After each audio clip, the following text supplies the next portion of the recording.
CDSC यानी combined defence service examination 2024 की notification आ चुकी है यूपीएससी की वेबसाइट पे। हेलो दोस्तों, स्वागत है आपका एसएससी ट्यूट्स में। इस वीडियो के एंड तक बने रहना, फुल डिटेल वीडियो मिलने वाली है। अगर इस चैनल पे नहीं हो तो प्लीज इस चैनल को सब्सक्राइब कर देना, लाइक कर देना, इस वीडियो को शेयर कर देना सभी डिफेंस एस्पिरेंट्स के साथ। तो जैसा कि अगर आपको नहीं पता तो आज ही यूपीएससी की वेबसाइट पे सीडीएस एग्जामिनेशन 2024 की नोटिफिकेशन आ चुकी है। आपको पता होगा थोड़े दिन पहले सीडीएस 1 एग्जामिनेशन का ही अभी रिजल्ट आया था एंड इन्होंने 3-4 दिनों में 2 की नोटिफिकेशन भी निकाल दी है। तो चलिए बात करते हैं। अगर आपको इस फॉर्म को अप्लाई करना है तो upsconline.nic.in पे जाके आप अप्लाई कर सकते हैं। अगर आपने अभी तक वन टाइम रजिस्ट्रेशन नहीं किया तो आपको ओटीआर करना पड़ेगा, यानी वन टाइम रजिस्ट्रेशन। अगर आपने कर चुके हैं, पहले भी सीडीएस वगैरह दे चुके हैं, यूपीएससी का कोई एग्जाम दे चुके हैं, तो आपको जस्ट लॉग इन करना है।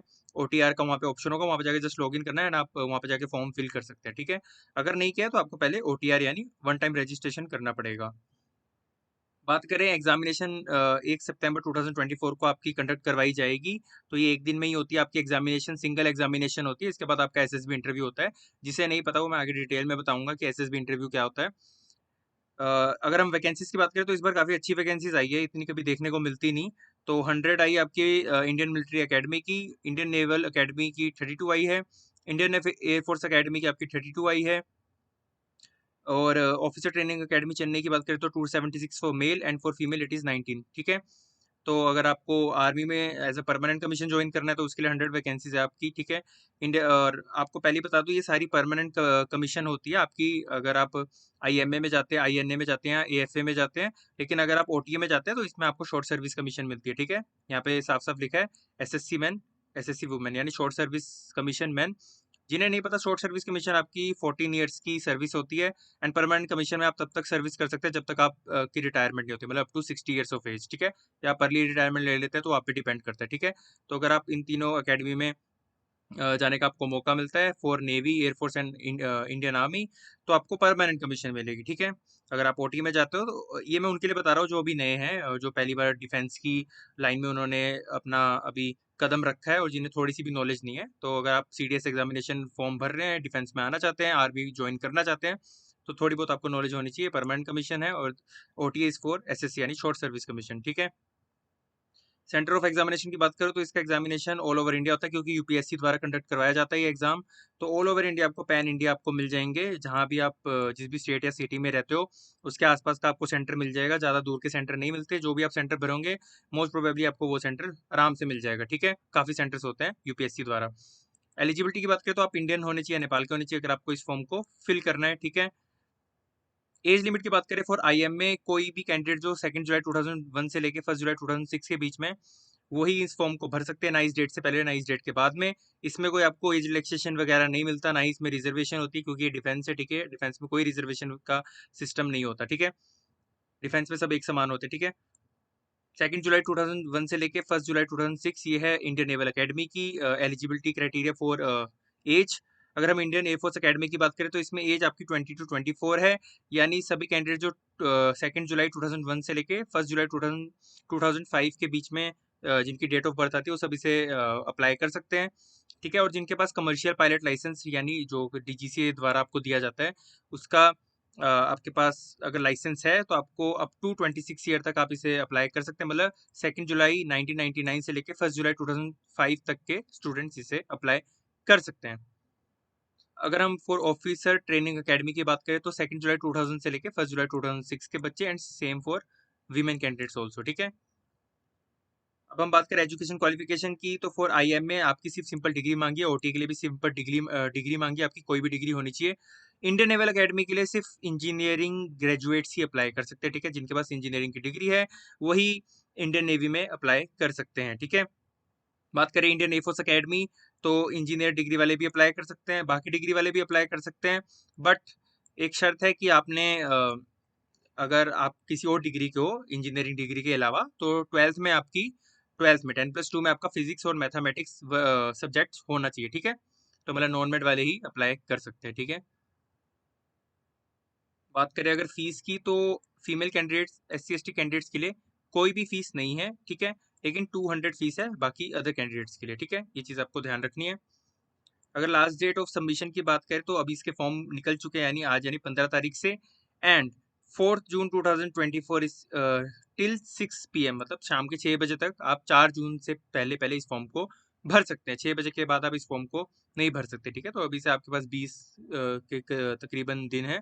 तो लास्ट डेट का वेट बिल्कुल मत करना, क्योंकि फिर बच्चे फॉर्म भर नहीं पाते। कई बार साइट भी हैवी हो जाती है लास्ट के दिनों के आसपास, तो पहले 1-2 हफ्ते में फॉर्म भर लेना, ठीक है। अगर हम स्कीम ऑफ एग्जामिनेशन की बात करें, तो जिन बच्चों को पता है वेल एंड गुड, पर जिन्हें नहीं पता एंड वो फर्स्ट टाइम देने जा रहे हैं CDS एग्जामिनेशन, तो इसमें आपका एक रिटन एग्जाम होता है, ठीक है। और जो बच्चे सिलेक्ट हो जाते हैं उन्हें SSB के लिए बुलाया जाता है अकॉर्डिंगली, ठीक है। अगर आपने कट ऑफ क्लियर कर लिया है IMA, इंडियन मिलिट्री अकेडमी की, Indian naval academy, air force academy, तो तीनों के लिए बुलाया जाएगा बारी बारी, ठीक है। मतलब आपकी डेट्स वैसी आएंगी। तो for Indian military academy, Indian naval academy and Indian air force academy आपको 3 एग्जाम देने पड़ेंगे, ठीक है। एक दिन में ही होते हैं। सबसे पहले आपको होगा इंग्लिश का 2 घंटे का 100 मार्क्स का, एंड 2 घंटे का ही आपका जनरल नॉलेज का होगा 100 मार्क्स का। एंड एलिमेंट्री मैथमेटिक्स, मतलब 10th क्लास तक की मैथ्स आती है इसमें, आगे सिलेबस भी बताऊंगा मैं। ये भी 2 घंटे का होता है आपका 100 मार्क्स का, ठीक है। कुछ बच्चे जिनकी एज थोड़ी हो जाती है एंड वो फिर OTA के लिए अप्लाई कर पाते हैं, या वीमेन कैंडिडेट सिर्फ OTA के लिए अप्लाई कर पाते हैं, तो उन्हें मैथ्स नहीं देना, बाकी सारा सिमिलर है। आपको English and general knowledge same he paper आएगा सबका, बस आपको बस मैथ्स एग्जामिनेशन नहीं देना, आपको इसके बाद चले जाना है, ठीक है। तो ये आपका एग्जाम हुआ, ठीक है, एग्जाम पैटर्न, ठीक है। इसके बाद आपको SSB के लिए बुलाया जाएगा, और रिटन और SSB के बेसिस पे आपकी फाइनल मेरिट लिस्ट आती है, ठीक है। सिलेबस की बात करें तो इंग्लिश में जस्ट आपकी अंडरस्टैंडिंग देखी जाएगी। इंग्लिश की अगर मैं आपको बताऊं तो पैटर्न थोड़ा कुछ ऐसा आता है, लाइक आपके 10 क्वेश्चन सिनोनिम से आ जाएंगे, 10 एंटोनिम से आ जाएंगे, ठीक है। देन आपके PQRS यानी जंबल सेंटेंसेस आ जाएंगे, ठीक है। आपके 20 मार्क्स का आपका आ जाएगा कॉम्प्रीहेंशन से। तो ऐसा सा एग्जाम होता है, काफी ईजी आता है अगर इंग्लिश के हिसाब से देखें, ठीक है। तो आप एक बार देख भी सकते हैं प्रीवियस ईयर क्वेश्चंस, ठीक है, क्वेश्चन पेपर भी देख सकते हैं। जनरल नॉलेज की बात करें तो वही इन्होंने बोला करंट इवेंट से आपसे आएंगे, मतलब करंट अफेयर वगैरह आजकल काफी पूछते हैं। हिस्ट्री, ज्योग्राफी, ठीक है, पॉलिटी से भी आपको क्वेश्चन आएंगे, ठीक है। ज्यादा एडवांस नहीं आते जैसे UPSC सिविल सर्विसेज में आते हैं, उतने हाई लेवल के नहीं आते, पर ठीक ठाक आते हैं। मतलब अगर आपने नॉर्मल रीडिंग की NCERTs वगैरह पढ़ी है, तो आप जनरल नॉलेज आराम से क्लियर कर लोगे, ठीक है।